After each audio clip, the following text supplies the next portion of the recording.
নমস্কার, আমি অয়ন। গল্প কথা 2.0-তে আপনাদের সকলকে জানাই স্বাগত। আজকে আপনারা শুনবেন আপনাদেরই পছন্দের তারানাথ তান্ত্রিকের গল্প। শুরু হচ্ছে রূপম সাধুকার কাহিনী। তারানাথ তান্ত্রিকের গল্প রক্ত খাকি দেবী।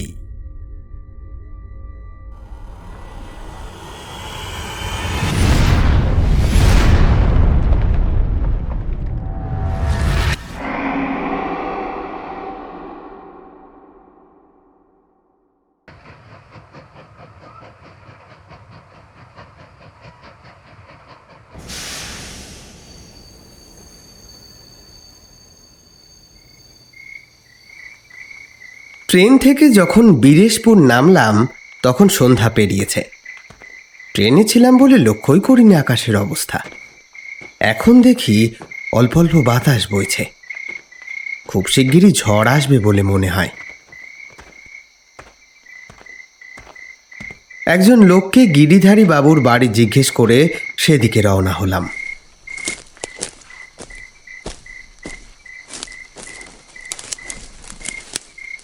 পথে চলতে চলতে একটা মাঠ পড়ল। তার পাশেই একটা মস্ত দিঘি। এই আবহাওয়ায় লোকজন খুব একটা বাইরে নেই।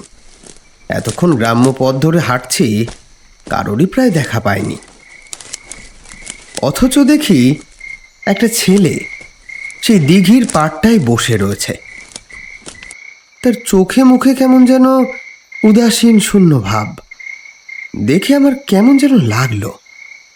আমি তাকে ডাকলাম, ওহে খোকা, এই সন্ধেবেলা পুকুর পাড়ে কি করো? ছেলেটা আমার কথার কোনো জবাব দিল না। আমি খানিকটা এগিয়ে গেলাম তার দিকে। দেখি সামনে একটা রঙিন জ্যামিতিক নকশা এঁকে সেটার দিকে এক মনে তাকিয়ে কি সব বিড়বিড় করছে।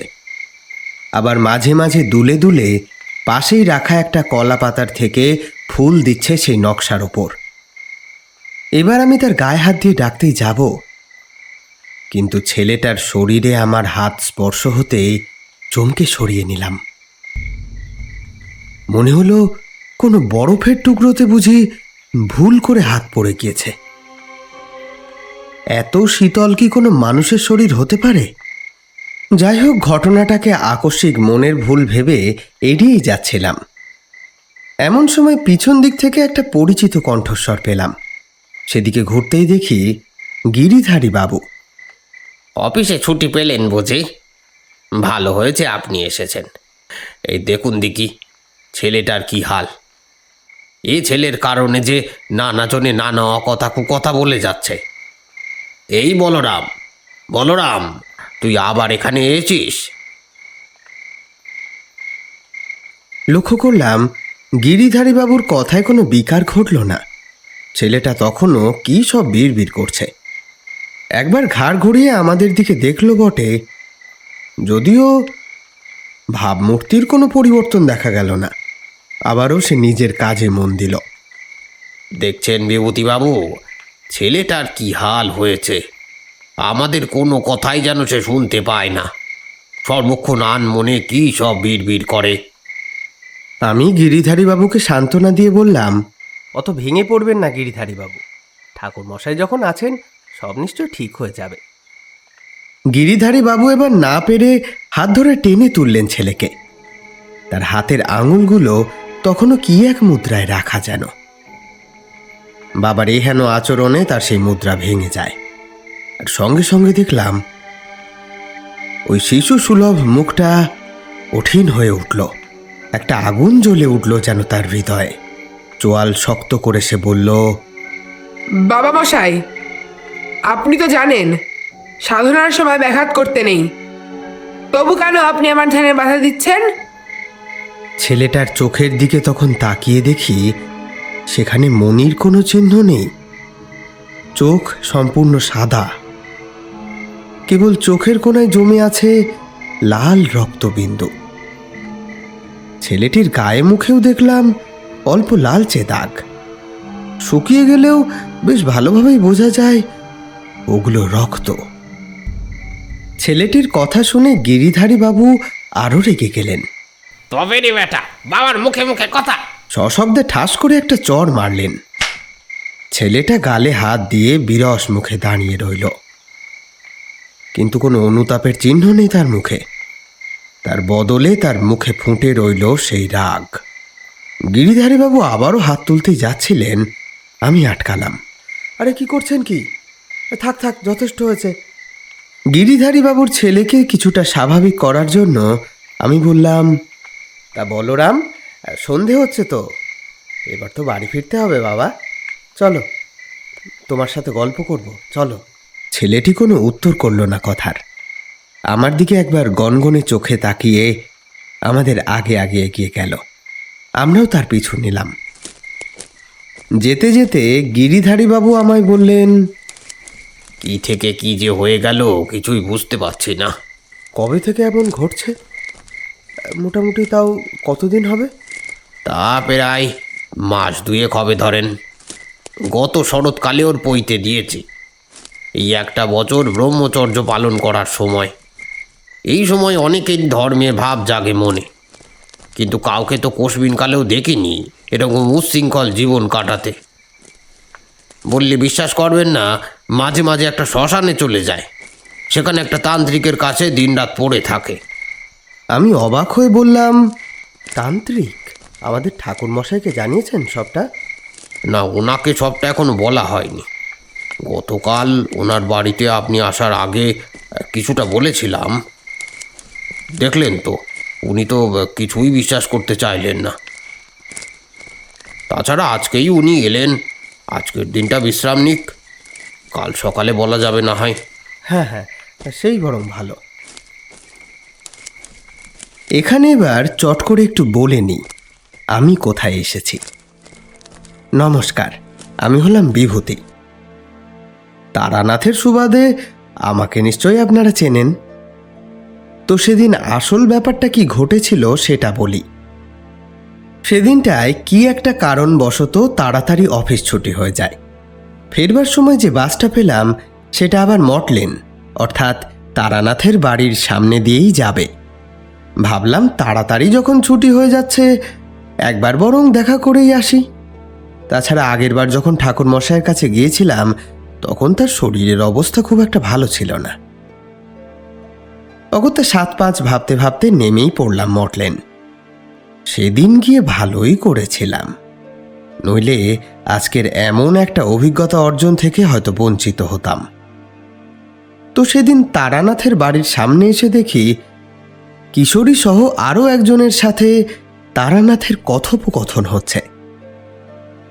তারানাথ বলছেন, না না না, আপনি যা বলছেন আমি সেটা করতে পারবো না, ক্ষমা করুন। ঠাকুরমশাই, আপনি এভাবে ফিরিয়ে দিলে আমরা কোথায় যাব বলুন তো? তো বাইরে দাঁড়িয়ে এসব শুনতে শুনতে মনের মধ্যে নানা প্রশ্ন উদয় হতে লাগলো। হঠাৎ কিশোরী আমায় না জানিয়ে তারানাথের কাছে কেন? আর ওই অন্য লোকটি বা কে? অগত্যা নিজের কৌতূহল আর দমন করতে না পেরে দরজায় 2-1 বার টোকা দিয়ে ঘরে প্রবেশ করলাম। আমায় দেখে কিশোরীর মুখে অল্প হাসি দেখা দিল। তারানাথ ও কিশোরীর সাথে আমাদের বয়সী আরও একজন বসে আছেন। আমি সকলের মুখের ওপর একবার দৃষ্টি ঘুরিয়ে নিয়ে বললাম, ক্ষমা করবেন, আপনাদের আলোচনার মধ্যে প্রবেশ করছি। আসলে বাইরে থেকে কিশোরীর কণ্ঠস্বর শুনে আর অপেক্ষা করতে পারলাম না। আমার মনের অবস্থা কিছুটা আন্দাজ করেই কিশোরী বলল, ভায়া, ও হলো আমার বাল্যবন্ধু গিরিধারী মুখোপাধ্যায়। আমার দেশের বাড়ির পাশেই ওর গ্রামের বাড়ি। যে কারণে ঠাকুরমশাইকে জোর করা তা হলো ওনার ছেলের শারীরিক ও মানসিক নানা রকম বিকার দেখা গিয়েছে। তাই ঠাকুরমশাইকে অনুরোধ, তিনি যদি গিয়ে একটু কোনো সুরাহা করতে পারেন। কিশোরীর আচরণ দেখে একটু ধন্দে পড়লাম। এই কিশোরী তো ঠাকুরমশাইয়ের কাজে কর্মে খুব একটা বিশ্বাস রাখে না, আর আজ তার বন্ধু পুত্রের এমন অবস্থায় তার ওই যুক্তিবাদী মন আগে ডাক্তারের কাছে না গিয়ে তারানাথের কাছে এসেছে কেন? আচ্ছা, তাহলে কি কিশোরীর মাথায় কোনো মতলব চলছে? সচক্ষে তারানাথকে পরীক্ষা করে নেওয়ার ফোন দিয়ে আসছে নাকি মনে মনে? একটু রাগ হলো কিশোরীর ওপর। তাই বললাম, দেখো কিশোরী, আমাদের চিকিৎসাবিদ্যা তো অনেকটাই উন্নত হয়েছে। পশ্চিমের দেশের মতো না হলেও ডাক্তাররা যথেষ্ট ভালো চিকিৎসা করেন এখন। ঠাকুরমশাই তো আর চিকিৎসক নন, তাহলে এই ব্যাপারে তুমি আগে ডাক্তারের কাছে গেলে না কেন? আমার এই কথা শুনে সেই দিনের সেই আগন্তুক গিরিধারী বাবু বিরস কণ্ঠে বললেন, আমরা অনেক ডাক্তার দেখিয়েছি, কিন্তু কোনো লাভ হয়নি। ব্রাহ্মণ সন্তান পৈতে দেওয়ার পর এমন কেন হলো বুঝে উঠতে পারছি না। সকল বিধি তো ঠিকভাবেই পালন করা হয়েছিল, তবু কি যে হলো। ছেলেটার অবস্থা দিন দিন খারাপের দিকে এগোচ্ছে চক্রবর্তী ঠাকুর। ওর মা একরকম তো চিন্তায় চিন্তায় খাওয়া দাওয়া প্রায় ছেড়েই দিয়েছেন। দেখুন গিরিধারী বাবু, আপনাকে তো বললাম, আপনি যা বলছেন সেটা নিতান্তই সাধারণ ঘটনা। ওই রকম বয়সে বাচ্চাদের অদ্ভুত সকল বস্তুর প্রতি যে আগ্রহ হয়, আমাদেরও হতো। আপনিও যখন ছোট ছিলেন তখন আপনারও হয়ে থাকবে, মনে করে দেখুন। এখন সন্তানকে এসব করতে দেখে তার মধ্যে বিকার খুঁজছেন, আদেও তো তা না হতে পারে। বাচ্চা ছেলের শিশু সুলভ খেলাই ভাবুন এগুলোকে। কিছুদিন পর দেখবেন সব ঠিক হয়ে গেছে। মা লক্ষ্মীকে বলুন কোনো চিন্তা না করতে, ছেলে সুস্থ হয়ে যাবে। তো সেদিন প্রথমে একটু গায়গুই করলেও হঠাৎই ঠাকুরমশাই কি যেন একটা বুঝে রাজি হয়ে গেলেন। অগত্যা এইসব ব্যাপার সচক্ষে দেখার এত বড় সুযোগ, সে কি আর হাতছাড়া করা যায়? তাই ছুটির বন্দোবস্ত করতেই হলো। আমি আপিস সামলে হাতে কয়েকটা ছুটি নিয়ে চলে এলাম সেই গিরিধারী মুখোপাধ্যায়ের বাড়িতেই। আমি এখন এলাম বটে, কিন্তু তারানাথ আর কিশোরী সকালেই চলে এসেছে। আর একটু আগেই যে বাচ্চা ছেলেটাকে দিঘির পাড় থেকে আমরা টেনে নিয়ে বাড়ি ফিরছি, এই হলো সেই বলরাম, যার এই অদ্ভুত সমস্যার সমাধান হেতু তারানাথের দ্বারস্থ হওয়া। তো সেই বলরামকে নিয়ে আমি আর গিরিধারী যখন বাড়ি পৌঁছালাম, তখন দেখি ঠাকুরমশাই দাওয়ায় বসে আকাশের দিকে তাকিয়ে আছে। আমাদের পায়ের শব্দেই বোধ হয় তারানাথের চটকা ভাঙে। সামনে তাকিয়ে আমায় দেখতে পেয়ে চওড়া হাসি ফুটে ওঠে তার মুখে। আরে বিভূতি যে, এসো এসো। তা অফিস থেকে ছুটি মঞ্জুর হয়েছে? হ্যাঁ হ্যাঁ ঠাকুরমশাই, আর তাছাড়া আপনার সাহায্যার্থে যদি আসতে পারি তাহলে যে ধন্য মনে হবে নিজেকে। তা বেশ বেশ, নাও এবার পরিষ্কার পরিচ্ছন্ন হয়ে কিছু খাবার গ্রহণ করো দেখি। ভালো সময় চলে এসেছো, এক্ষুনি বৃষ্টি নামবে। হ্যাঁ হ্যাঁ হ্যাঁ, আপনার ওপর দিয়েও ধকল গিয়েছে। খাওয়া দাওয়া করে বিশ্রাম নিন।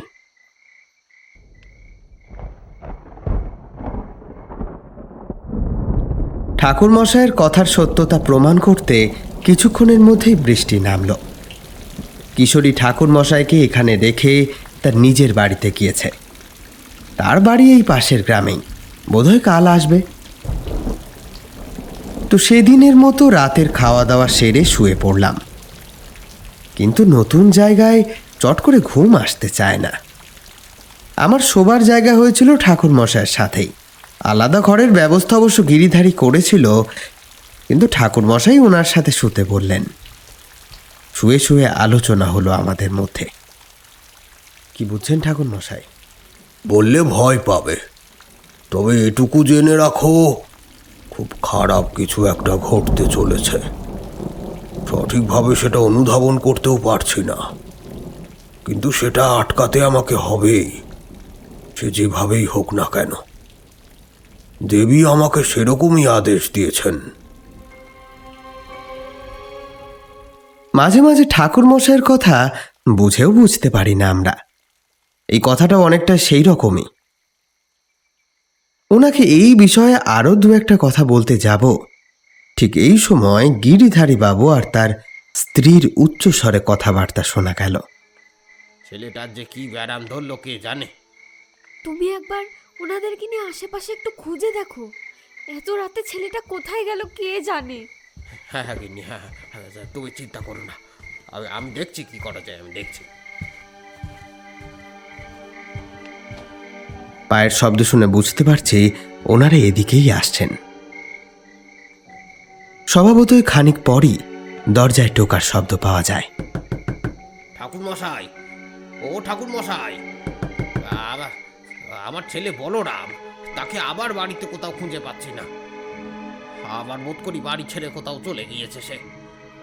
ঘড়িতে সময় দেখলাম রাত 12:30। এই এত রাতে ছেলেটা কোথায় যেতে পারে? কিশোরীর মুখে শুনেছিলাম ছেলেটার নাকি তন্ত্রমন্ত্রের উপর ঝোঁক হয়েছে। তারপর ঠাকুরমশাই যে চিন্তাটার কথা বলছিলেন, তাহলে কি ওই সন্ধ্যের মতো কোনো জায়গায় গিয়ে বসে আছে? আমার ভাবনাটা শেষ হলো না। ঠাকুরমশাই দেখলাম ইতিমধ্যে চৌকি থেকে নেমে বাইরে বেরিয়ে গেলেন। আমিও দ্রুত ওনার পিছু পিছু উঠে এসে দাঁড়ালাম উঠানে। ঠাকুরমশাই চারপাশে নজর বুলিয়ে বললেন, গিরিধারী বাবু, আপনি আমার সাথে আসুন দেখি, আর সাথে একটা মশাল জ্বালিয়ে নিন। টর্চের আলোয় কিছু বোঝা যাবে বলে তো মনে হয় না। বাড়ির আশেপাশে দেখা হলো, পুকুর পাড়, গাছতলা, কোথাও তাকে দেখা গেল না। ছেলেটা এত রাতে গেল কোথায়? এই চিন্তায় ততক্ষণে বলরামের বাবা মা একেবারে বিচলিত হয়ে পড়েছেন। এমন সময় ঠাকুরমশাই বললেন, একবার শ্মশানটা দেখে এলে হতো না? সেখানেও তো যেতে পারে। এবার আমারও খেয়াল হলো, গিরিধারী বাবু বলেছিলেন ছেলেটা নাকি মাঝে মাঝে শ্মশানে চলে যায় কোনো এক সাধু বাবাজির কাছে। কিন্তু সে কথা তো তারানাথ জানে না। তাহলে সে হঠাৎ শ্মশানের কথা বলল কেন? আমার মতো অবাক হয়তো গিরিধারীও হয়েছিলেন। তাই সে ভ্রু কুঞ্চিত করে এক পলক চেয়ে রইলেন ঠাকুর মশাইয়ের দিকে। তারপর বললেন, কি বলছেন ঠাকুর মশাই? শ্মশানে? ছেলেটা এত রাতে শ্মশানে যেতে পারে? আচ্ছা, আপনি কি করে জানলেন এখানে ধারে কাছে কোনো শ্মশান আছে? আহ গিরিধারী, এখন কি সব প্রশ্ন করার সময়? একটা এমন লক্ষণযুক্ত গ্রাম, সেখানে একটা শ্মশান থাকবে, এ কথা তো কল্পনা করাই যায়। এতে এত আশ্চর্য হওয়ার কি আছে? লজ্জায় একেবারে মাথা নুইয়ে গেল গিরিধারীর। ক্ষমা করবেন ঠাকুর, চলুন আমার সাথে। এবার বিনা বাক্য ব্যয়ে আমরা এগোলাম শ্মশানের দিকে। পথে যেতে যেতে ঠাকুরমশাই গিরিধারীকে আশ্বস্ত করে বললেন, কিছু চিন্তা করবেন না, শ্মশান অতি পবিত্র স্থান। তাছাড়া সকালেই লক্ষ্য করেছিলাম আপনার ছেলের মধ্যে এক শুভকারী ক্ষমতা রয়েছে। তার এত সহজে কোনো ক্ষতি হবে না।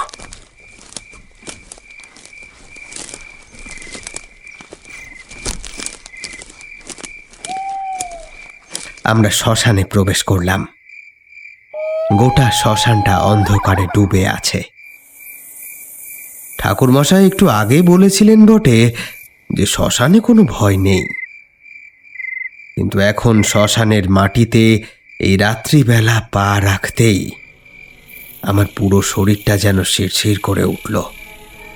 মনে হলো এত রাতে এই আঁধারে ঢাকা শ্মশানে সত্যি যদি কিছু থাকে তা হলো ভয়। এর মধ্যে বলরামকে কোথায় খুঁজব? এমন সময় একটা ক্ষীণ শব্দ আমাদের সকলের কানে এলো।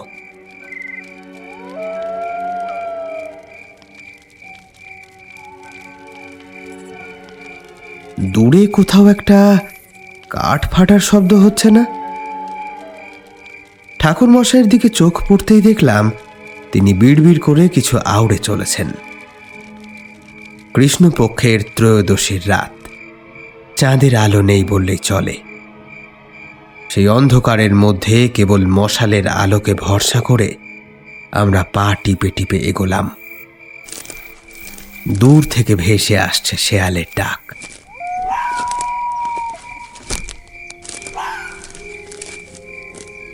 চারিদিকে আরো নানা বিচিত্র সব শব্দ হচ্ছে।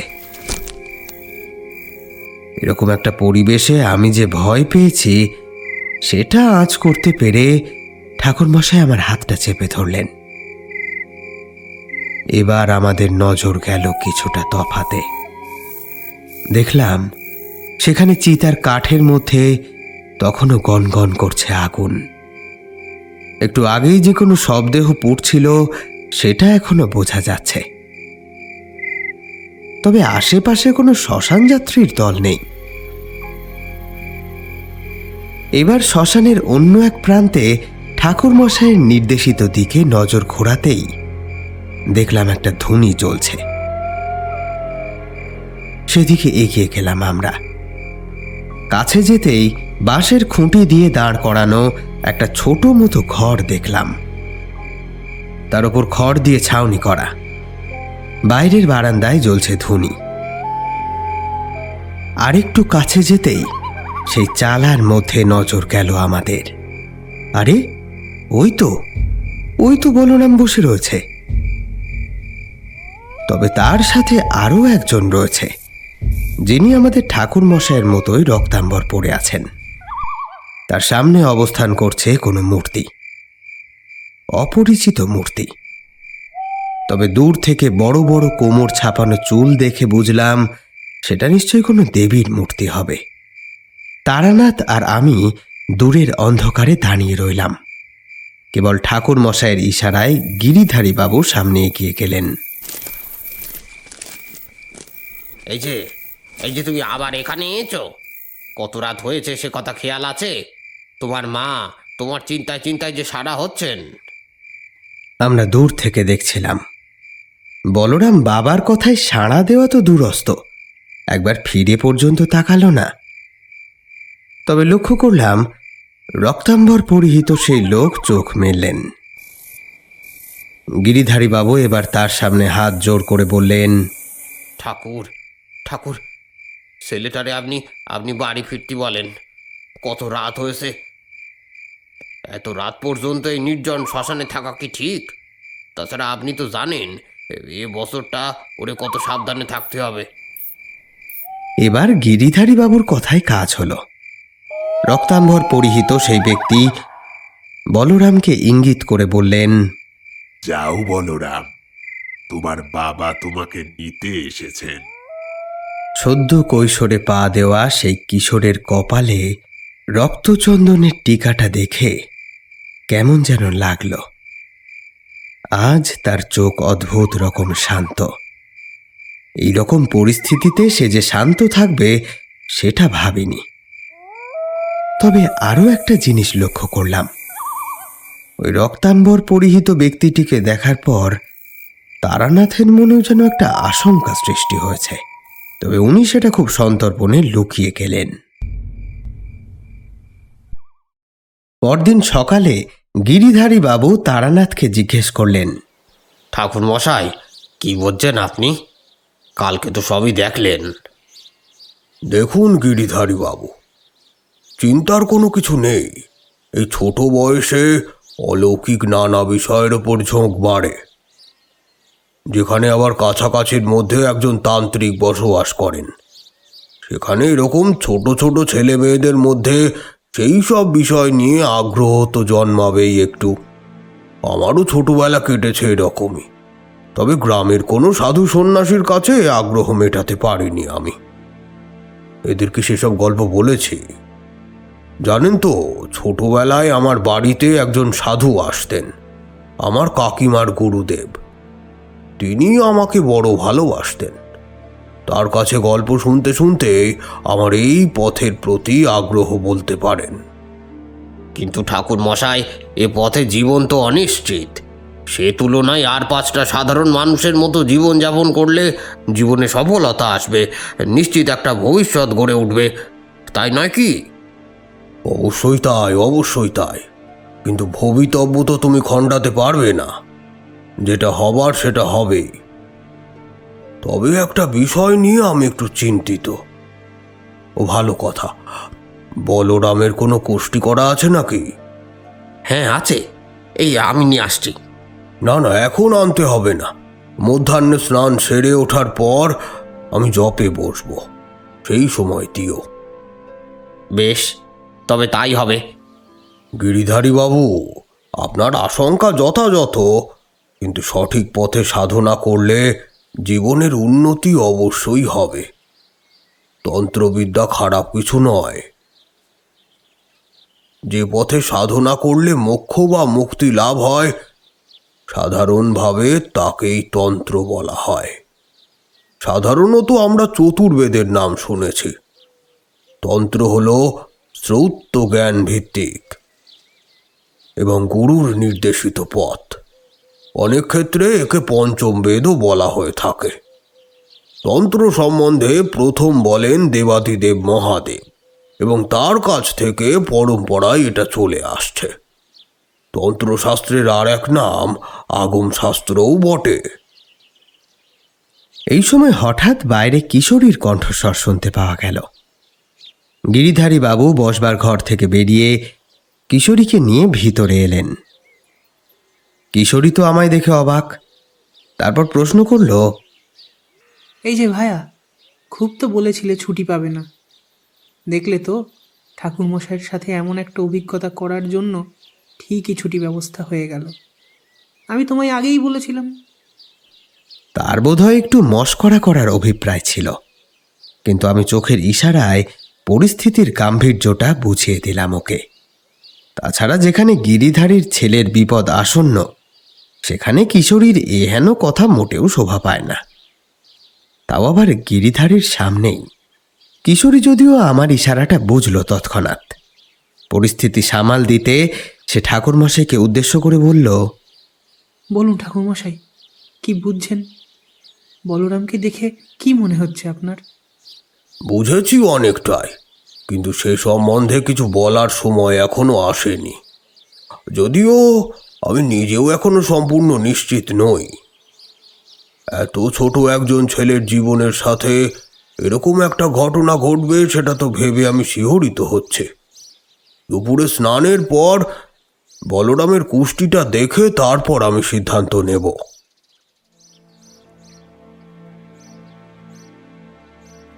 মধ্যাহ্নে জব শেষ করে দুপুরে অল্প একটু বিশ্রাম নেওয়ার পর গিরিধারী বাবুর বাগানের আম গাছের নিচে আমরা সকলে বসলাম। খাওয়ার সময় থেকে লক্ষ্য করছিলাম তারানাথের মুখটা বেশ থমথমে, কিছু একটা যেন সে ভেবে চলেছে। সেই বিষয়ে তাকে কয়েকটা কথা জিজ্ঞেস করতেই ঠাকুরমশাই বলতে শুরু করলেন, আপনাকে আগেও বলেছিলাম এটা কেবল আপনার ছেলের খেয়াল, তন্ত্রবিদ্যা ওভাবে দেখে হয় না। তাছাড়া আপনার ছেলের ভাগ্যে তন্ত্র চর্চার কোনো নিদর্শন নেই। একটা সময় পর আপনা থেকেই ও পথ থেকে সে সরে আসবে। যিনি আপনার ছেলের কুষ্টি রচনা করেছিলেন তিনি মূল্যায়ন সঠিক রূপেই করেছেন, কিন্তু এই সময়টা তার জীবনের এক জটিল মুহূর্ত বলতে পারেন। তাই এই সমস্ত বিপত্তি এসে হাজির।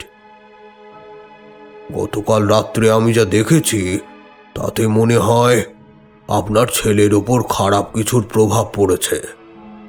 কিছু একটা ঘটতে চলেছে, কিন্তু কি সেই খারাপ তার উত্তর এখনো জানা নেই। কিন্তু ঠাকুর মশাই, এই ছেলেটারে কিভাবে এই খারাপ ঘটনা থেকে বের করে আনতে পারবো? দেখছেন তো সব সময় কেমন একটা ঘোরের মধ্যে থাকে।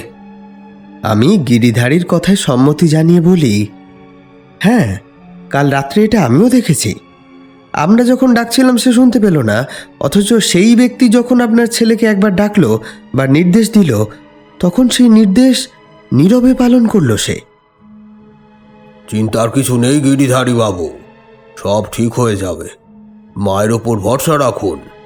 আপনাকে জানিয়ে রাখি, আমার জীবনকালে সাধনায় আমি এক বিশেষ ক্ষমতা লাভ করেছিলাম, স্থান লক্ষণ বোঝার ক্ষমতা। আপনার বাড়িতে যখন আসি তখন আমার কোনো অশুভ কিছু মনে হয়নি, বরং ভীষণ এক পবিত্র গন্ধ পেয়েছিলাম আমি, এবং সেই গন্ধের কারণ আমি গতকাল রাত্রে অনুধাবন করতে পেরেছি। আচ্ছা, আপনাদের বাড়িতে কি দেবী ভদ্রকালীর মূর্তি প্রতিষ্ঠিত ছিল? হ্যাঁ, কিন্তু মূর্তি ছিল না, দেবীর ঘট স্থাপন হয়েছিল।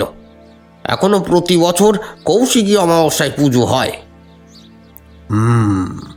ঠিকই ধরেছে, মায়ের প্রভাব আছে এখানে। চিন্তা নেই। আচ্ছা গিরিধারী বাবু, আপনি কি ওই ব্যক্তিকে চেনেন? মানে শ্মশানে যাকে দেখলাম। ওই ব্যক্তির পরিচয় সম্বন্ধে আমি সঠিকভাবে কিছু জানি না ঠাকুর মশাই। মাস তিনেক আগে উনি এই গ্রামে এসেছিলেন, তবে কারোর সাথে কথা বলতেন না। শ্মশানের এক পাশে কুটির নির্মাণ করে সেখানেই দিন যাপন করছেন। এই আমার ছেলের সাথে যে তার কিভাবে পরিচয় হলো সেইটাই তো ভাবছি। সেটাও ঠিক জানিনি আমি। দৈনিক পূজা পাঠ আর যজমানের বাড়ি যাওয়ার কারণে বেশিরভাগ সময় তো বাড়ির বাইরে থাকা হয়, সেই জন্যই আর কি। ঠাকুর মশাই কেবলমাত্র মুখে হুম শব্দ করলেন, তারপর বললেন, তা ওনার নাম জানেন কিছু? সকলে তো ওনাকে তান্ত্রিক বাবা বলেই ডাকে। ওনার নাম আদতে কি সেটা আমিও জানি না। তারানাথ কিছু একটা ভেবে বলল, তোমরা সকলে এখন এখান থেকে একটু চলে যাও। আর গিরিধারী বাবু, আপনি আমার জন্য একটা ছোট ঘটিতে করে গঙ্গা জল নিয়ে আসুন তো। আর হ্যাঁ, একটু হলুদ ও সিঁদুরও আনবেন।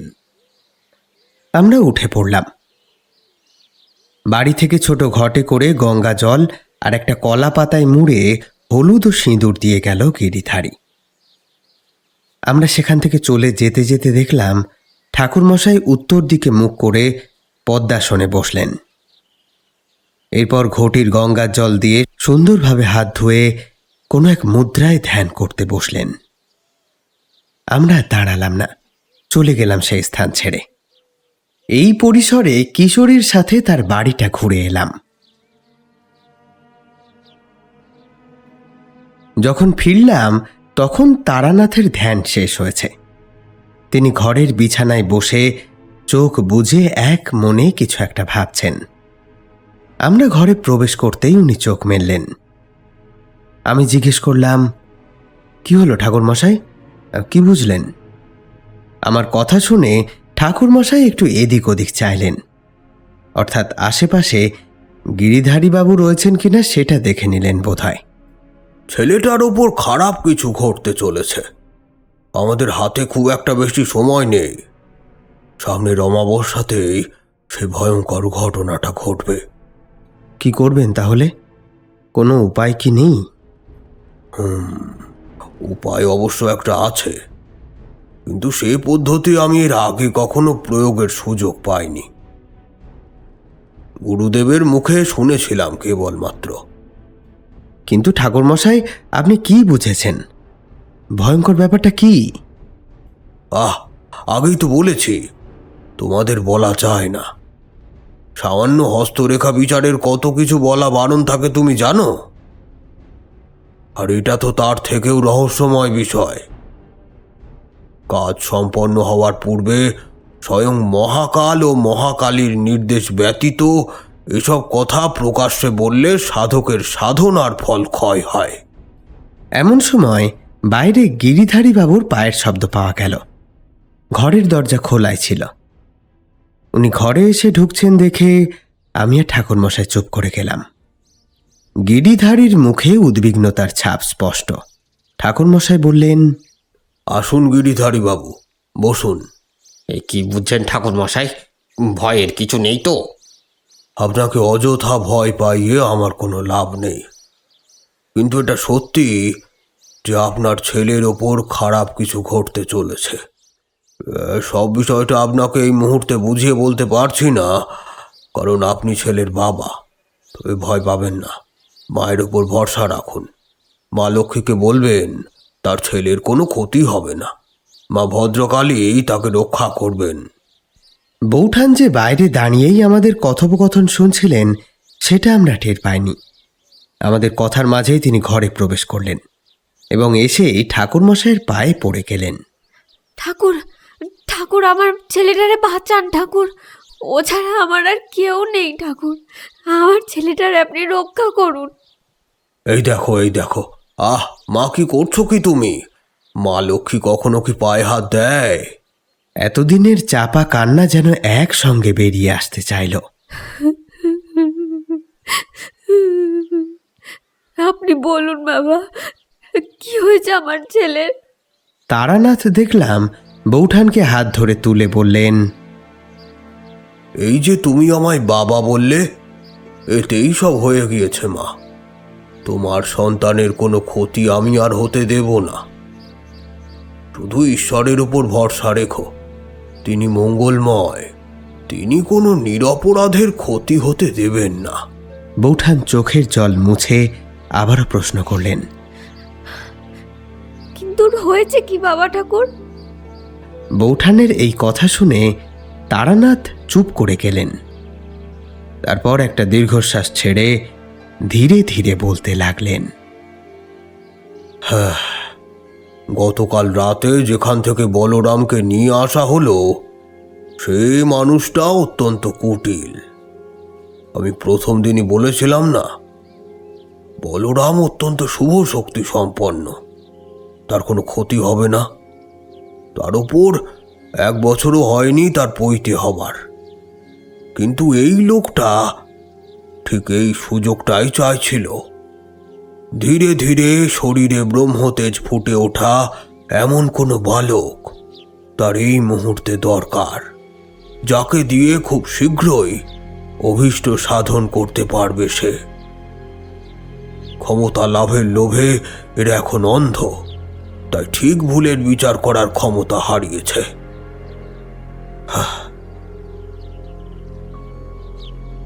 আর ওর এই গূঢ় তন্ত্র সাধনার ফল বলরামের ওপর পড়তে পারে। আর এই মুহূর্তে বলরাম ওই তান্ত্রিকেরই বশে আছে।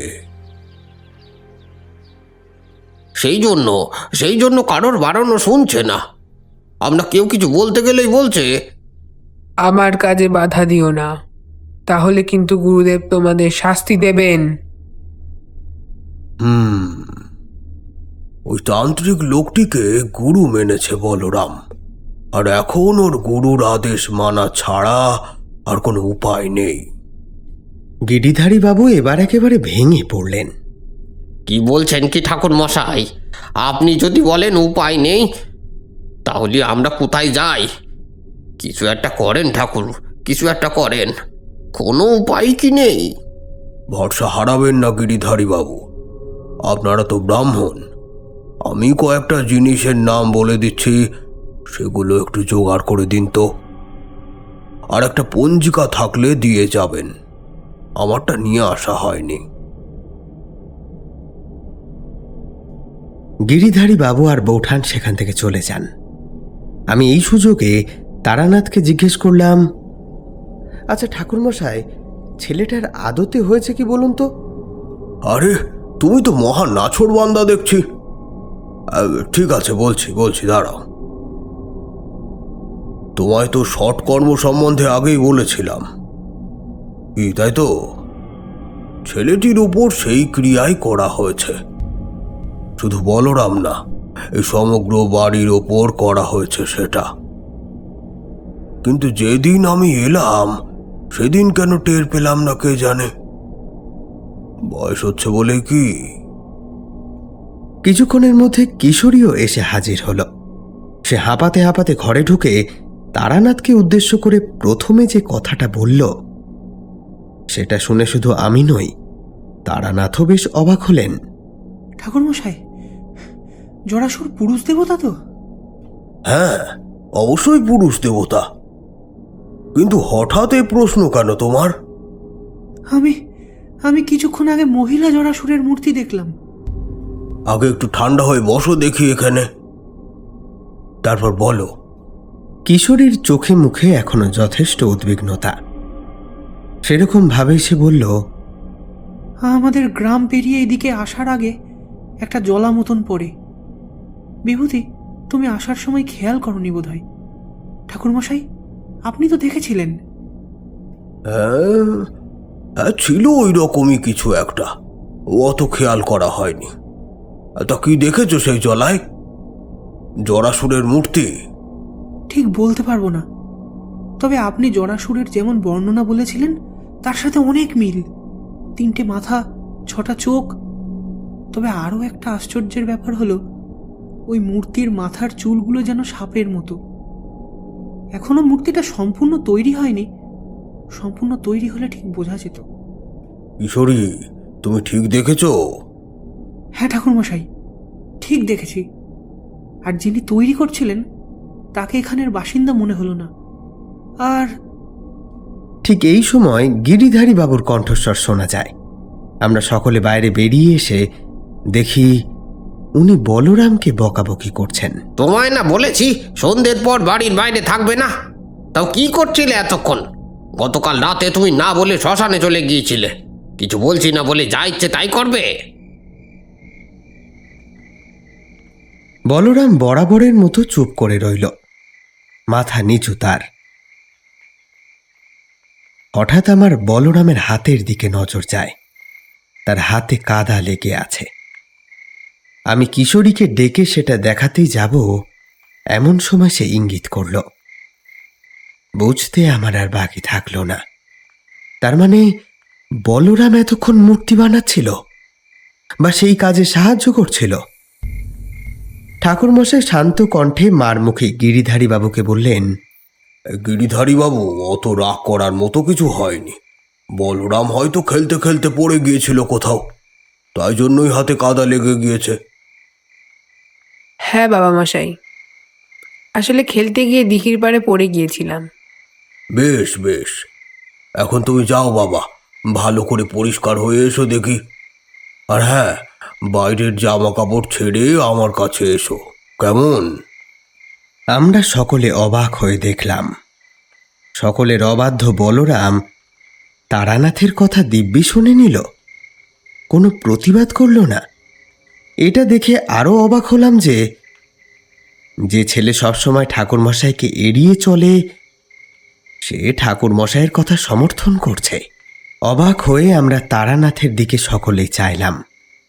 উনি খানিক ইতস্তত করে বললেন, গিরিধারী বাবু, বলরামের সাথে এই সময় উঁচু গলায় কথা বলা যাবে না, শান্ত হয়ে কথা বলতে হবে। আপনি আর রাগ করবেন না ওর ওপর। যথারীতি কথা মতো কিছুক্ষণ পর বলরাম এলো আমাদের ঘরে। এই প্রথমবার বলরাম ঠাকুরমশায়ের কাছে বসল। আমি এখানে আসার পর থেকেই দেখছি বলরাম ঠাকুরমশাইকে একটু এড়িয়েই চলছে, কিন্তু এই প্রথম সে ঠাকুরমশাইয়ের কথা শুনল। সাধারণ কয়েকটা কথা বলার পর ঠাকুরমশাই বললেন, তুমি গতকাল রাতে ওই শ্মশানে কি করছিলে বাবা? অত রাতে শ্মশানে যেতে আছে? যদি তুমি ভয় পেতে তখন কি হতো? কিছুই যেন হয়নি এমন ভাব নিয়ে বলরাম বলল, কিছুই হতো না। আমার গুরুদেব বলেছেন আমার ক্ষতি কেউ করতে পারবে না। যে আমার ক্ষতি করবে তাকে উনি শাস্তি দেবেন। কিন্তু অত রাতে তোমার বাবা মাকে না বলে বেরোনো কি ঠিক হয়েছে? ওনারা তো চিন্তা করছিলেন। বাবা মা বড্ড বোকা। বলি, আমায় ধ্যান করতে দিতে, সাধনা করতে দিতে দেয় না কেন? এই দেখো, দেখেছো, তোমার সাথে এতক্ষণ কথা বলছি অথচ তোমায় কিছু খেতেই দেওয়া হয়নি। আচ্ছা, আমার কাছে প্যারা সন্দেশ আছে, খাবে তুমি? বলরাম সম্মতি জানাতেই ঠাকুরমশাই উঠে গিয়ে তার ঝোলা থেকে তালপাতার একটা ঠোঙা বার করলেন। ঠোঙার ভাঁজ খুলে উনি কিছুটা সন্দেশ বলরামকে ও কিছুটা আমাদেরকে দিলেন। সন্দেশটা থেকে ভীষণ মিষ্টি সুবাস বের হচ্ছে। কিন্তু আশ্চর্যের ব্যাপার, গতকাল রাত থেকে এই ঘরে তো ছিলাম, এমনকি এ কদিন ধরে তো ঠাকুরমশাইয়ের সাথেই রয়েছি। কই, কোনো গন্ধ পায়নি তো। আর এই সন্দেশটা ঠাকুরমশাই জোগাড় করলেনই বা কোথা থেকে? যদিও বা বাড়ি থেকে নিয়ে এসে থাকেন, তবে তো এতদিনে নষ্ট হয়ে যাওয়ার কথা। এসবই ভাবছি, এমন সময় বলরাম ঠাকুরমশাইকে প্রশ্ন করল, তুমিও সাধনা করো? করি তো, তবে আমায় শেখাবে গো? ভৈরব বাবা আমায় কিছুই শেখায় না, খালি হুকুম করে। তবে জানো, কালকে উনি একটা পুজো করবেন, আর কালকের পুজোতে উনি আমায় সব শেখাবেন বলেছেন। বাহ, এ তো খুব ভালো কথা। কিন্তু তুমি কি জানো সাধনা কি জিনিস? ধ্যান কি? হ্যাঁ জানি তো, আমার পৈতের সময় শুনেছিলাম 1 বছর ব্রহ্মচর্য পালন করতে হয়, ঠাকুরকে ডাকতে হয়, রোজ নিয়ম করে ধ্যান করতে হয়, সকাল সন্ধ্যা গায়ত্রী মন্ত্র জপ করতে হয়। কিন্তু আমি পারি না, জানো তো, কেমন কষ্ট হয়। ঠিক পারবে, ঠিক পারবে, আমি শিখিয়ে দেব। তবে এটা তোমার সাধনা করার সময় নয়। সাধনা করার জন্য কম করে 18 বছর বয়স হতে হয়। এটা তোমার শিক্ষা লাভের সময়। তাছাড়া বাবা মায়ের অনুমতি ছাড়া সাধনা করলে তার যে কোনো ফল হয় না। প্রভু গৌরাঙ্গ দীক্ষা নেওয়ার পূর্বে মায়ের অনুমতি নিয়েছিলেন, জানো তো? বেশ কিছুক্ষণ নীরবে রইলাম সকলে। খোলা দরজা দিয়ে আসা শীতল বাতাস স্পর্শ করে গেল আমাদেরকে। হঠাৎ বলরামের মধ্যে কি একটা যেন পরিবর্তন ঘটল। শিরশিরিয়ে উঠল তার গোটা গা, এবং তারপরেই লক্ষ্য করলাম অদ্ভুত হয়ে গেল তার চোখ মুখ। নিষ্পলক চোখে আগুন রাঙা দৃষ্টি। মিষ্টি সুমধুর কণ্ঠের পরিবর্তে এখন তার গলা থেকে বার হচ্ছে একটা কর্কশ কণ্ঠ। আমি করবই, আমায় কেউ বাধা দিতে পারবে না, আপনিও না। কথা শেষ করেই বলরাম উঠে বেরিয়ে চলে গেল। বলরামের এইরূপ আশ্চর্যজনক পরিবর্তনে আমরা তো সবাই অবাক। ব্যাপার কিছু বুঝে উঠতে না পেরে একে অপরের মুখ চাওয়াচাই করছে।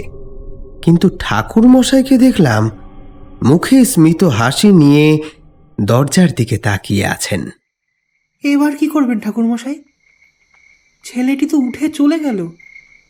চিন্তার কিছু নেই কিশোরী, আমি জানতাম এমনটাই হবে, তার জন্যই তো সন্দেশটা দিলাম। হ্যাঁ, সেই সন্দেশ তো আপনি আমাদেরকেও দিয়েছেন। আচ্ছা ঠাকুরমশাই, সন্দেশটা পেলেন কোত্থেকে বলুন তো? ঠাকুরমশাই অত্যন্ত গম্ভীরভাবে আমাদের দুইজনের দিকে তাকিয়ে বললেন, সব জিনিস জানতে নেই, বেশি কৌতূহল বিনা কারণে দেখানো ঠিক না। আমরাও কৌতূহল দমন করলাম। সত্যিই তো সবকিছু নাইবা জানলাম। তবে এটুকু খেয়াল হলো, যেই মুহূর্তে সন্দেশ খাচ্ছিল বলরাম, তখন ঠাকুরমশাই বলরামের মাথায় হাত বুলিয়ে কিছু যেন একটা বিড়বিড় করে বলছিলেন। ঠাকুরমশাই এবার কিশোরীকে উদ্দেশ্য করে বললেন, দেখো তো কিশোরী, তোমার বন্ধুকে কয়েকটা জিনিস আনতে বলেছিলাম, সেগুলোর কি হলো? আর শোনো, বলছি, তুমি আমায় একটা বেল গাছের ডাল এনে দিতে পারবে?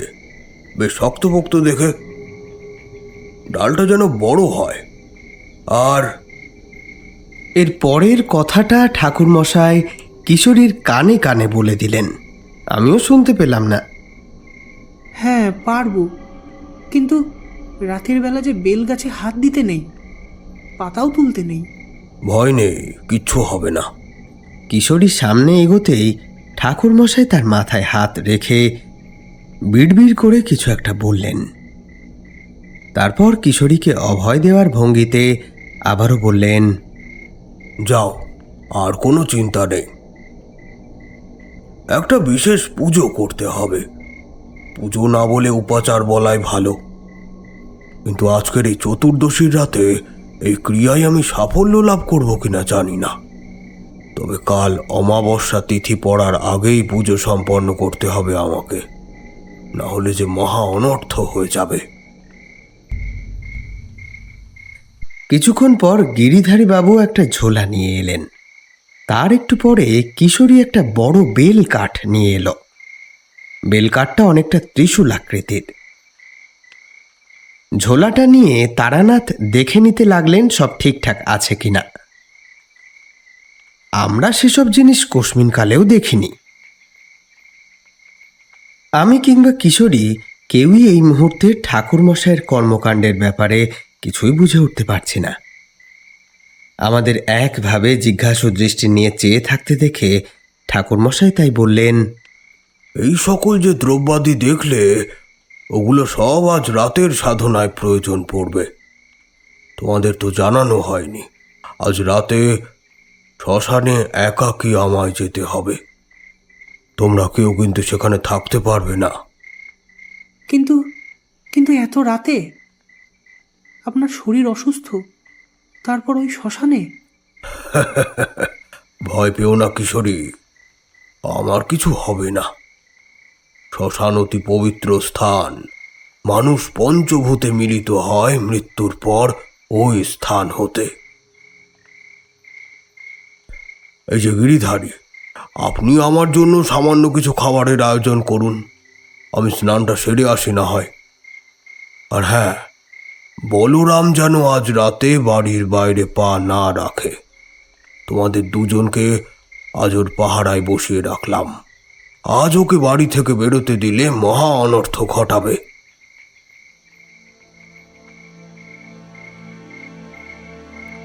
আমি ও কিশোরী দুইজনে একে অপরের মুখের দিকে চেয়ে বসে আছি। গিরিধারী বাবু ঠাকুর মশাইয়ের জন্য খাবারের আয়োজন করতে গেলেন।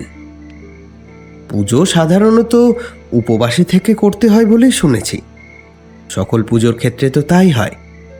আমার এই মনের প্রশ্ন বোধ করি জানতে পেরেছিলেন ঠাকুর মশাই, তাই তিনি হেসে বললেন, শরীরে ক্ষুধা তৃষ্ণা নিয়ে কখনো দেবী কালিকার পূজা করা উচিত নয়। করলে দেবী ক্রুদ্ধা হন। ক্ষুধাজনিত কারণে যদি সাধকের মনোসংযোগে ব্যাঘাত ঘটে, তাহলে দেবী অত্যন্ত রেগে যান। তাই পান ও ভোজন করেই কালী পুজো করা উচিত। তাছাড়া সকাল থেকে আমি ভাবিনি যে আজ পুজো করতে হবে, তাই সেক্ষেত্রে উপবাস থাকতে পারিনি।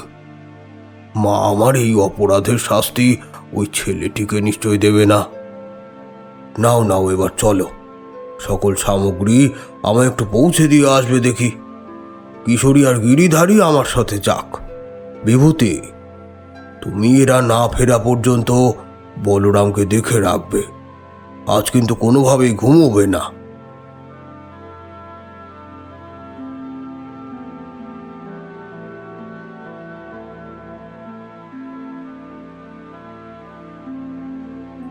বেরোনোর সময় ঠাকুর মশাই বলরামকে যে ঘরে আটকে রাখতে বলেছিলেন, সেই ঘরের সামনেটায় হাতে জল নিয়ে কি একটা মন্ত্র পড়তে পড়তে জল ছড়িয়ে দিলেন। আর ঠিক সেই মুহূর্তেই বলরাম প্রচণ্ড জোরে দরজা ধাক্কা দিতে লাগলো।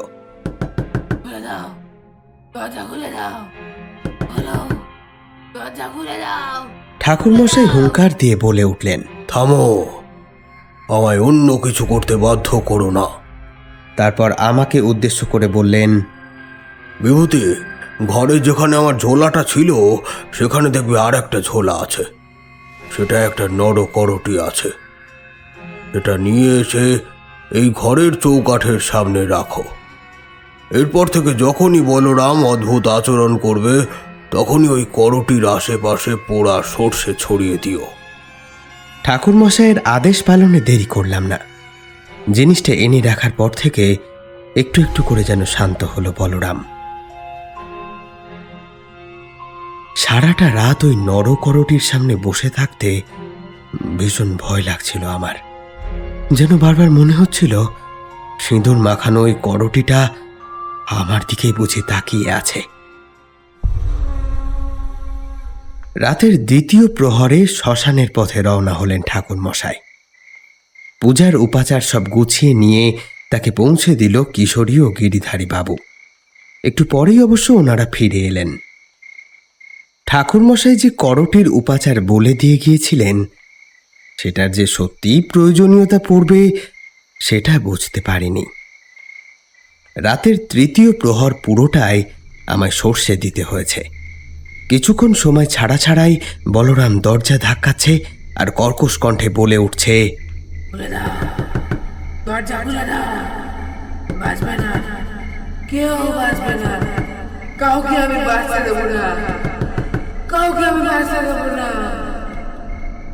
আর ঠিক সেই সময় ঠাকুর মশাইয়ের কথা মতো কাজ করাতেই ধীরে ধীরে আবারও কমে যাচ্ছে বলরামের দরজা ধাক্কানোর গতি।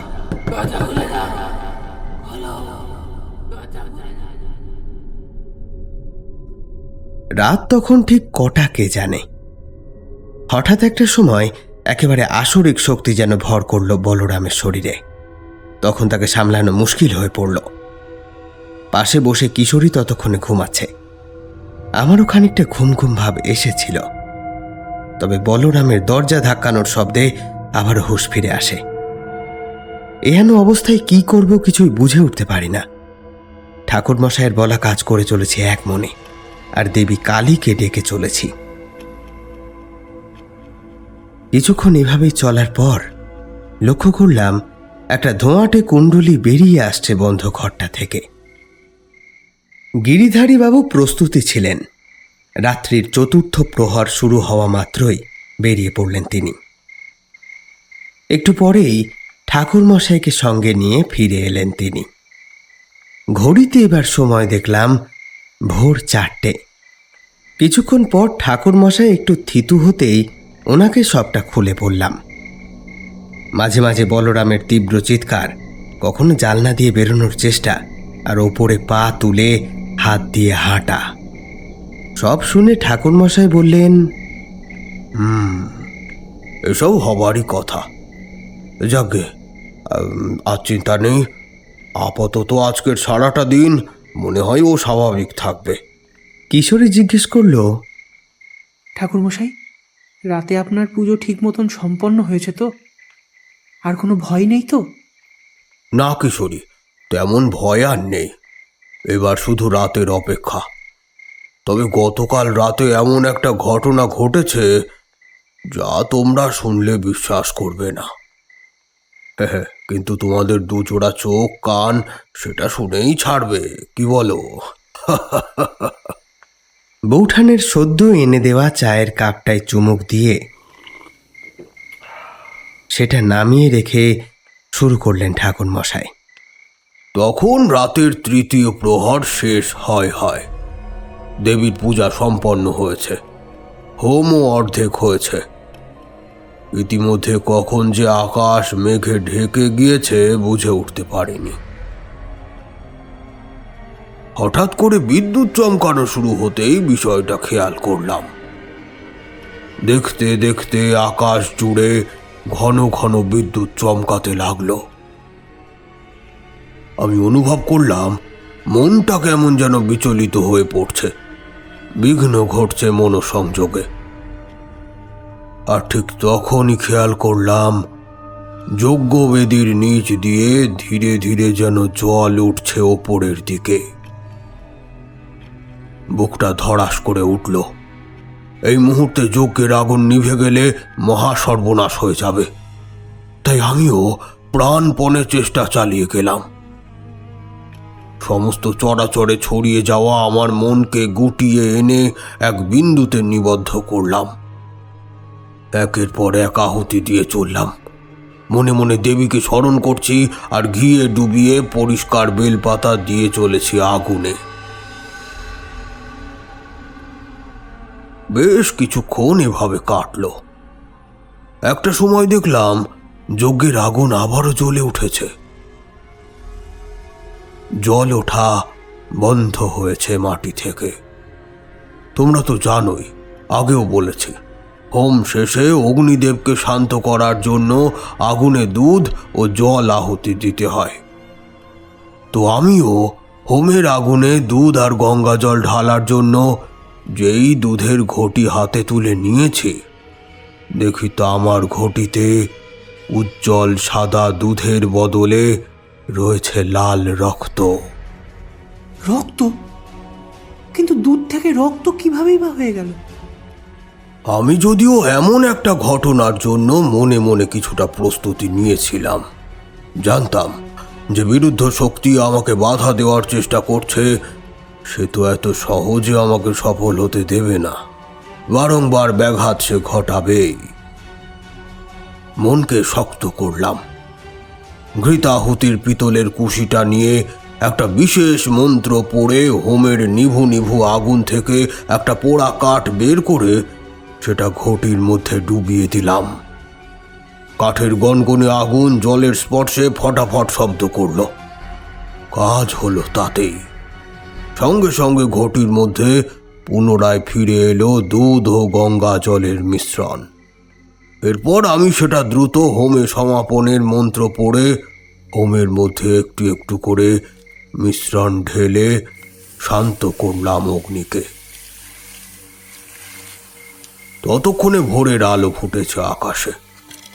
এরপর কিশোরীর এনে দেওয়া সেই বেল ডালে মূর্তি অঙ্কন। অবশ্য মূর্তি বলতে তেমন কিছু নয়, দেবীর তৃতীয় নয়ন অঙ্কন। কাজ শেষ করে নদীর ঘাটে দেবীর পুজোর ঘট বিসর্জন দিয়ে স্নান সেরে উঠলাম। এই বৃদ্ধ বয়সে সারা রাত জেগে থাকার জন্য শরীরে অবসন্ন ভাবটা এসে গিয়েছে। কিছুক্ষণ পরে দেখি গিরিধারী আমার দিকেই আসছেন।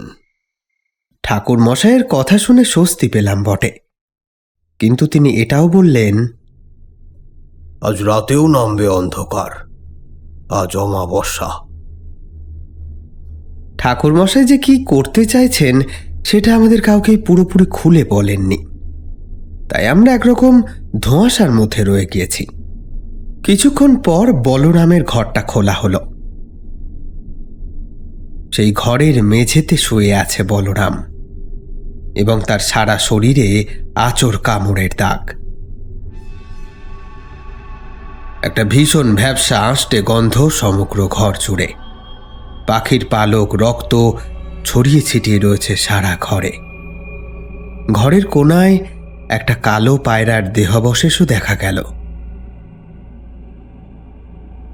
ঠাকুর মশাইয়ের কথা মতো তাকে পাঁজা খোলা করে ঘর থেকে বার করে আনলাম। বলরামের হুঁশ ফিরতে কিন্তু সময় লাগলো কিছুক্ষণ। সেই পরিসরে আমরা স্নান আহার সেরে বিশ্রাম করে নিলাম। ঠাকুর মশাই বলে দিয়েছেন আজ রাতটাও জাগতে হতে পারে। তার কথা অচিরেই সত্য হল। সন্ধ্যার পর থেকেই শুরু হলো উপদ্রব। বলরামের শারীরিক ও মানসিক নানা রকম পরিবর্তন দেখা দিতে লাগলো। তাকে কোনোভাবে আজকে আর আটকে রাখা যাচ্ছে না। এই অবস্থা দেখে ঠাকুর মশাই বললেন, গিরিধারী বাবু, ওকে আটকাবেন না, আজ ওকে যেতে দিন। আমি যদি মায়ের একনিষ্ঠ সাধক হই তাহলে বিপদ আপনার ছেলের কেশাগ্রহ স্পর্শ করতে পারবে না। এর একটা শেষ আছে, এবং সেটা আজকেই। গিরিধারীবাবু এবার নিজের সংযম হারালেন। সেই পরিস্থিতিতে বোধহয় তেমনটাই স্বাভাবিক। যতই হোক পিতা সে, সমূহ বিপদ আসন্ন জেনেও ছেলেকে সেদিকে ঠেলে দিতে মন তো বিচলিত হবেই। আর তারই প্রভাব এসে পড়ল তার ব্যবহারে। কি বলছেন কি ঠাকুর মশাই? আপনি বলরামকে এখন যেতে বলছেন? আপনার উপর ভরসা করেই আমরা ভুল করেছি। আপনার বয়স হয়েছে হয়তো। রাগের মাথায় আরো কিছু বলতে যাচ্ছিল গিরিধারী, কিন্তু তারানাথের চোখের দিকে তাকিয়ে থেমে গেলেন তিনি। খুব শান্তভাবে তারানাথ বললেন, আপনার বিচলিত হওয়ার যথেষ্ট কারণ আছে। একজন পিতা হয়ে আমি তা বুঝি, কিন্তু আজ যে ওকে যেতেই হবে। মনে করুন গিরিধারী বাবু, গতকাল সন্ধ্যায় আপনার ছেলে বলেছিল আজ তাকে তার গুরুদেব, অর্থাৎ সেই শ্মশানের তান্ত্রিক, দীক্ষা দেবে নাকি। সেই প্রত্যাশাতেই সে বেরিয়েছে। ওকে আমরা কেউ আজ আটকাতে পারবো না। ওর গুরুর টানে আজ সেখানে যাবেই। অতিরিক্ত বাধা দেওয়ার চেষ্টা করলে বলরামের যে ক্ষতি হয়ে যাবে। তাহলে কি আমরা ওকে আটকাতে পারবো না? গিরিধারীবাবু অবশ্য ঠাকুর মশাইয়ের উপর সম্পূর্ণ ভরসা করতে পারলেন না। খানিকটা বিরক্ত হয়েই তিনি বললেন, ক্ষমা করবেন ঠাকুর মশাই, আপনার ভরসায় আমি আর থাকতে পারছি না। আমি এক্ষুনি বেরোচ্ছি। আপনি আপনার ওই দেবীর ওপর ভরসা করে বসে থাকুন। গিরিধারী একটা লাঠি আর মশাল জ্বালিয়ে রওনা হলেন। অবস্থার গুরুত্ব বুঝে ঠাকুর মশাই কিশোরী আর আমাকেও যেতে বললেন। উনি কিছুক্ষণ পরে আসবেন। আমরাও ঠাকুর মশাইয়ের কথা মানলাম। ছুটে গিয়ে গিরিধারীর সাথে চলতে লাগলাম।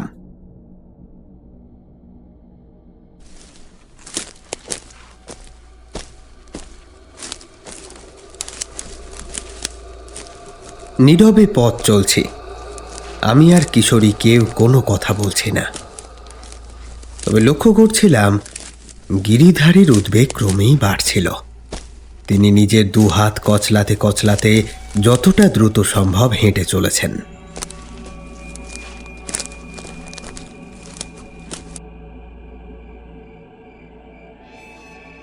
যখন শ্মশানে প্রবেশ করলাম, একটা শীতল স্রোত বয়ে গেল সারা শরীর দিয়ে। জীবদ্দশায় আমাকে শ্মশানে খুব কমই আসতে হয়েছে। তার মধ্যে আগের দিন ঠাকুর মশাই ছিলেন, তাই তেমন ভয় অনুভূত হয়নি। কিন্তু আজ শৃগালের, বনবেড়ালের অপার্থিব ডাক যেন এই পরিবেশকে আরো জনহীন করে তুলেছে। তাছাড়াও আজকে শ্মশানে কিছু একটা আলাদা তো আছেই, যেটা আগের দিন ছিল না। কিছুক্ষণের মধ্যে জিনিসটা আবিষ্কারও করে ফেললাম।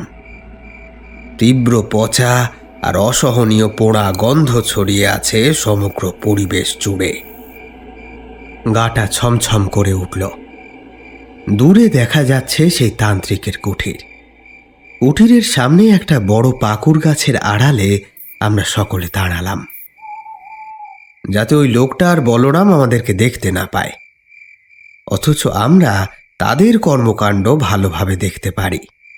ঠাকুরমশাই না আসা পর্যন্ত আমরা অপেক্ষা করে আছি।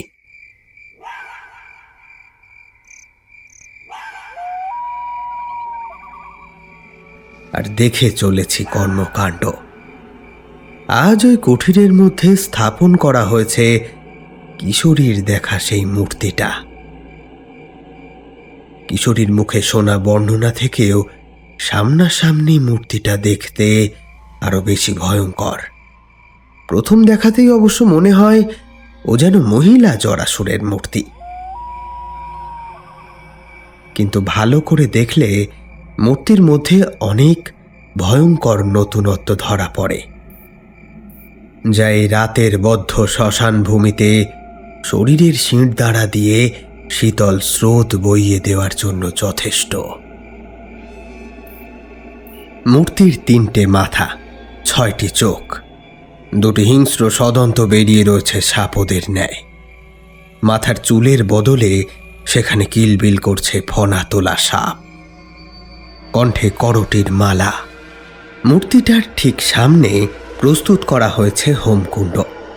তারই আগুন থেকে থেকে যেন ঘরের ছাদ ছুঁতে চাইছে। সেদিনের দেখা সেই তান্ত্রিক লোকটাই বসে আছে অগ্নিকুণ্ডের সামনে। সে একের পর এক অদ্ভুত সব সামগ্রী আহুতি দিয়ে চলল ওই লকলকে আগুনের মুখে। সেই হোমকুণ্ডের সামনেই তান্ত্রিকের বিপরীত দিকে গিয়ে বসেছে বলরাম। সে এক দৃষ্টে চেয়ে আছে ওই মূর্তির পানে। আমাদের এখন কি করা উচিত কিছুতেই বুঝে উঠতে পারছি না। এদিকে গিরিধারীকে আর কিছুতেই ধরে রাখা যায় না। আমি আর কিশোরী দুপাশ থেকে কোনো মতে তার হাতটা চেপে ধরে রেখেছি। আমাকে যেতে দাও কিশোরী, তোমাদের ঠাকুর মশাইয়ের ভরসায় থাকলে ছেলেটার কোনো ক্ষতি হয়ে যাবে। ছাড়ো ছাড়ো, আমাকে যেতে দাও। আপনি একটু শান্ত হন গিরিধারী বাবু। ঠাকুরমশাই আসবেন বলেছেন, আপনি একটু অপেক্ষা করুন।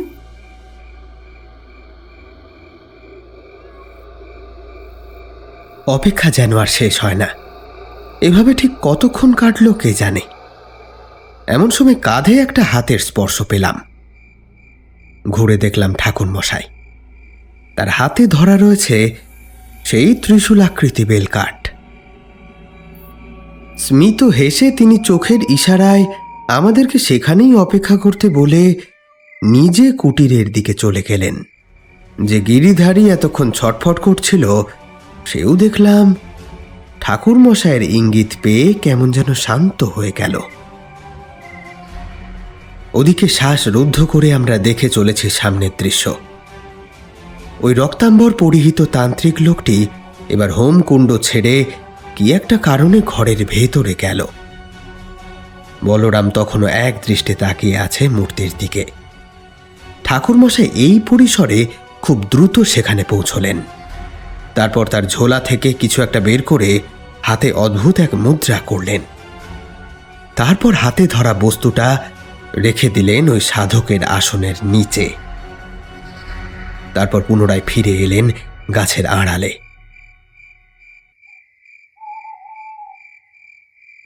ঠাকুরমশাই ফিরে আসা মাত্রই ঘর থেকে বেরিয়ে এলো সেই তান্ত্রিক। তার হাতে ধরা 3টে পায়রা। প্রাণীগুলো ছটফট করছে। লোকটা এবার তার একটা পায়রা এক এক করে বলি দিতে লাগলো আর বলতে থাকলো, বলি গ্রহণ কর মা। আমার আজকের সাধনায় আমি কোনো ত্রুটি রাখি। এবার আমার পথে আর কেউ বাধা হয়ে রইল না।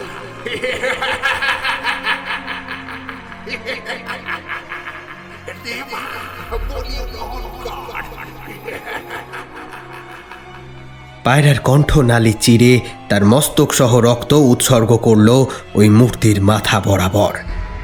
দেখতে দেখতে রক্তে মাখামাখি হয়ে বিভৎস আকার ধারণ করল সেই মূর্তি।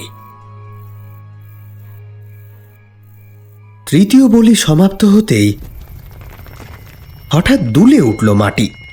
আমরা কোনো রকমে সামলে উঠে দেখি একটা বিকট শব্দে ভেঙে দ্বিখণ্ডিত হয়ে গিয়েছে মূর্তিটা। মূর্তির সামনেই অবস্থিত ঘটের ডাবটা ছিটকে এসে লাগলো ওই তান্ত্রিকের কপালে। পাশে বসে থাকা বলরামের হঠাৎ যেন চৈতন্য ফিরে এলো। সে একবার ফ্যাল ফ্যাল করে চারপাশ চাইল, তারপর সামনের ওই তান্ত্রিককে দেখে ভয় পেয়ে চালাঘর থেকে বেরিয়ে এলো ছুটে। গিরিধারীকে আর আটকানো গেল না, সে এসে চাপটে ধরল বলরামকে।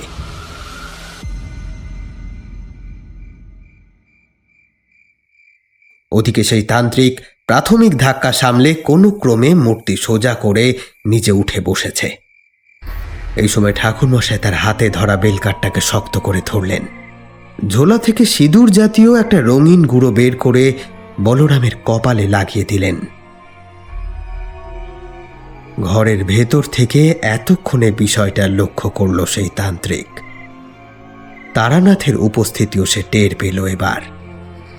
রক্তবর্ণ চক্ষু নিয়ে রাগে ফুঁসতে ফুঁসতে যজ্ঞের কাঠের আড়ালে রাখা এক বিশাল আকৃতি খাড়া বের করে দুহাতে তুলে ধরল সেটা। তারপর দেবীর উদ্দেশ্যে বলতে লাগলো,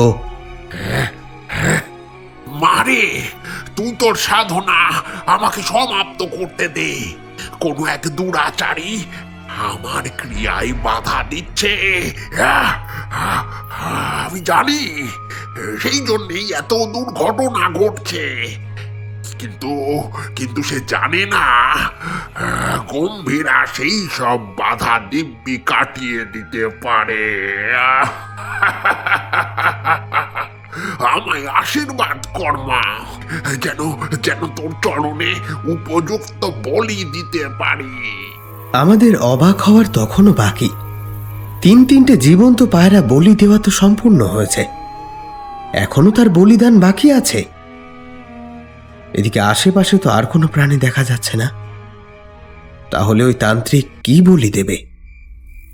দেখতে দেখতে সেই গম্ভীরা তান্ত্রিক এবার তার হাত দুটোকে এক বিশেষ মুদ্রায় এনে কাকে যেন আদেশ করল, যা নিয়ে আয় আমার শিকারকে, আজ ওর মুক্তি ঘটবে। মুক্তি।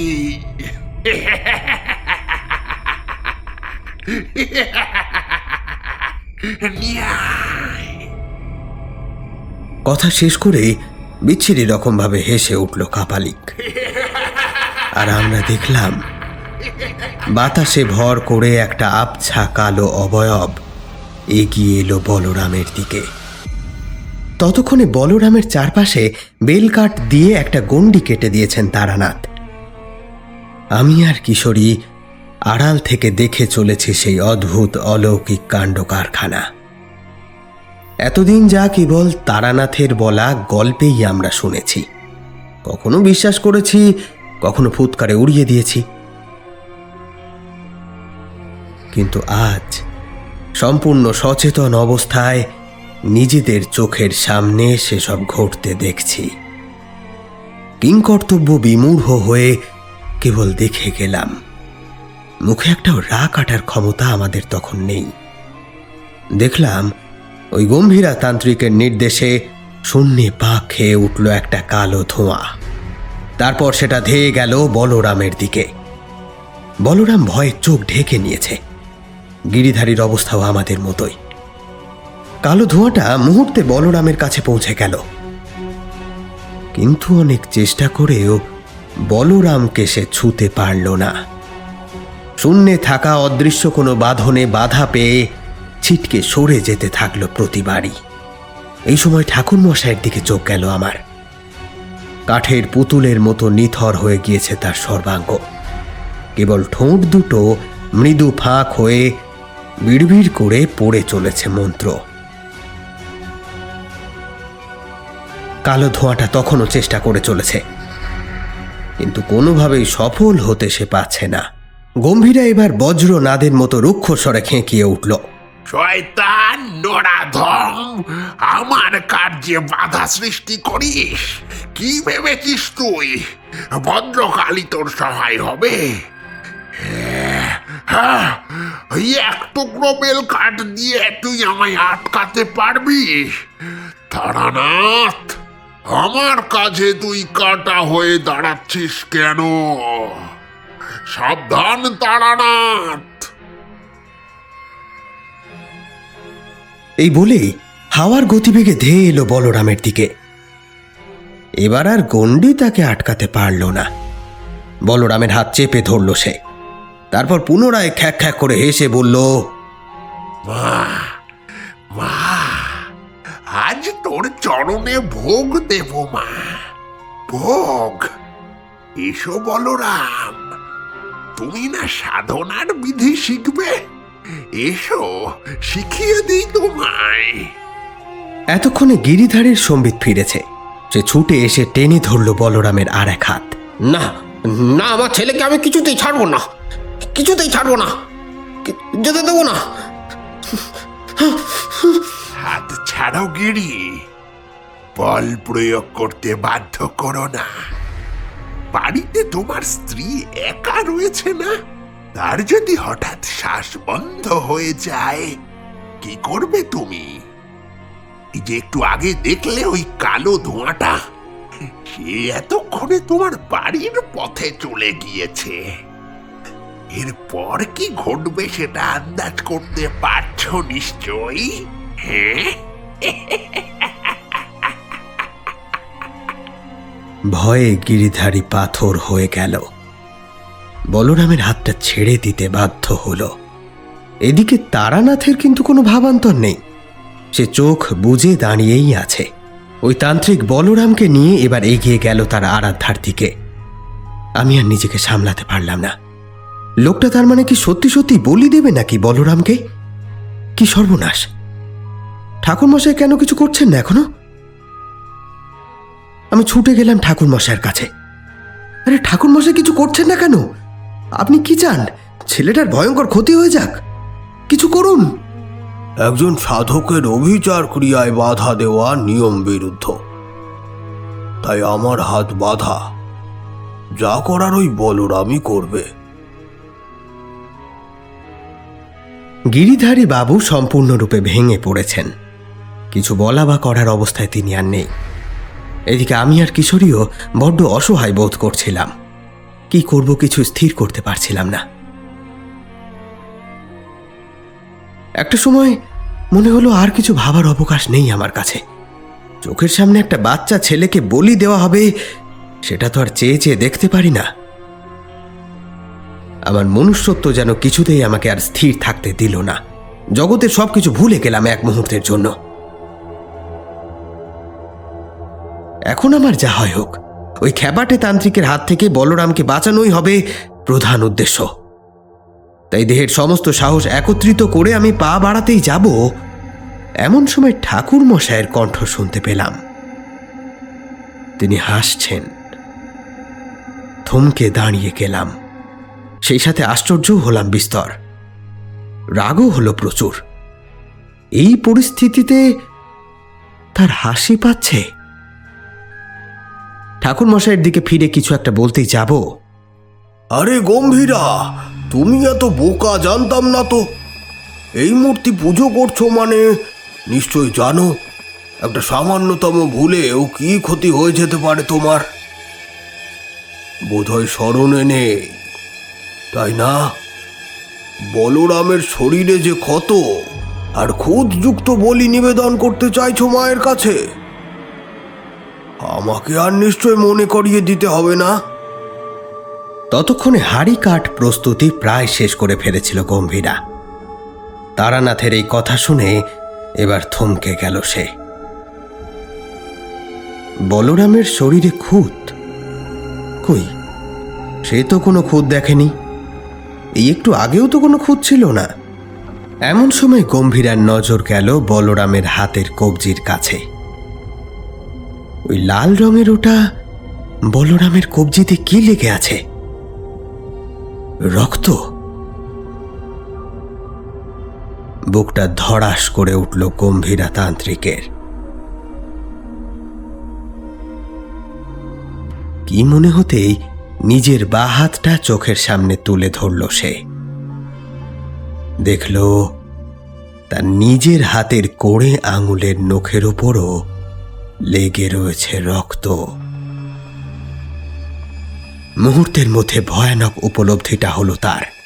একটু আগে উত্তেজনার বশে সে যখন বলরামের হাত ধরে টানতে টানতে কুণ্ডের কাছে আনছিল, ঠিক তখনই তার নিজের ধারালো নখের আঘাতে বলরামের দেহে ওই ক্ষত সৃষ্টি হয়েছে। হায় রে ভবিতব্য! এতদিনের পরিশ্রম, এত তপস্যা, এত অপেক্ষা সব ব্যর্থ হয়ে গেল, তাও ওর নিজের ভুলের কারণে। কাঁপতে কাঁপতে হাতের খাড়াটা খসে পড়ল তার। ঠাকুর মশাই গম্ভীরার দিকে এগিয়ে গেলেন। মাথায় হাত রাখতেই বলরামের ঘোরটা কেটে গেল। বলরাম ছুটে এসে ঢুকলো তার বাবার কোলের মধ্যে। বাবা, শুনলাম বাবা। ঠাকুর মশাই বলছেন, পাষণ্ড, তোমার এত লোভ ক্ষমতার! শেষ পর্যন্ত কিনা একটা ব্রহ্মচারীকে বলি দিতে যাচ্ছিলে। শুধু তাই নয়, সমগ্র পরিবারের ওপর মারণ উচাটন প্রয়োগ করেছিলে তুমি। কেবল ওই দেবীর ঘট পাওয়ার লোভে। ছি ছি ছি ছি, তুমি এত নীচ! তোমার পাপের কোনো ক্ষমা হয় না। যেও না তারানাথ, তারানাথ দেবীর কাছে বলি নিবেদন হয়ে গিয়েছে। এখন বলি না হলে ওই পিশাচ আমায় মেরে ফেলবে। তারানাথ, আমায় পিশাচের থেকে বাঁচাও। যেও না তারানাথ, বাঁচাও আমাকে, যেও না। না, মোক্ষ চেয়েছিলে না তুমি? কিন্তু আফসোস, শেষ জীবনেও ভালো কর্ম করে যেতে পারলে না। আজ তোমার মুক্তি হবে। জয় মা, মারে মুক্ত কর ওকে, মুক্ত কর। তারানাথ, যেও না তারানাথ, বাঁচাও আমাকে। আমরা আর পিছনে ঘুরে তাকাইনি। শ্মশান ছেড়ে বেরোতেই একটা তীব্র আলোর ঝলকানিতে আমাদের চোখ মুখ ধাঁধিয়ে যায়। বিকট শব্দটা হয় তার পর মুহূর্তেই।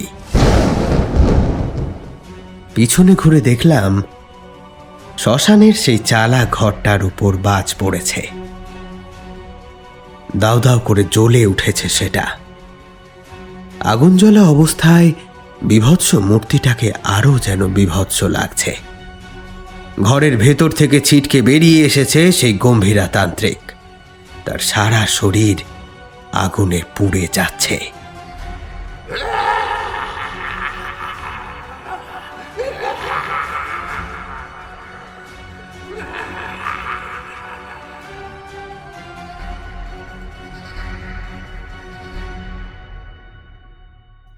এর পরের ঘটনা খুবই সংক্ষিপ্ত।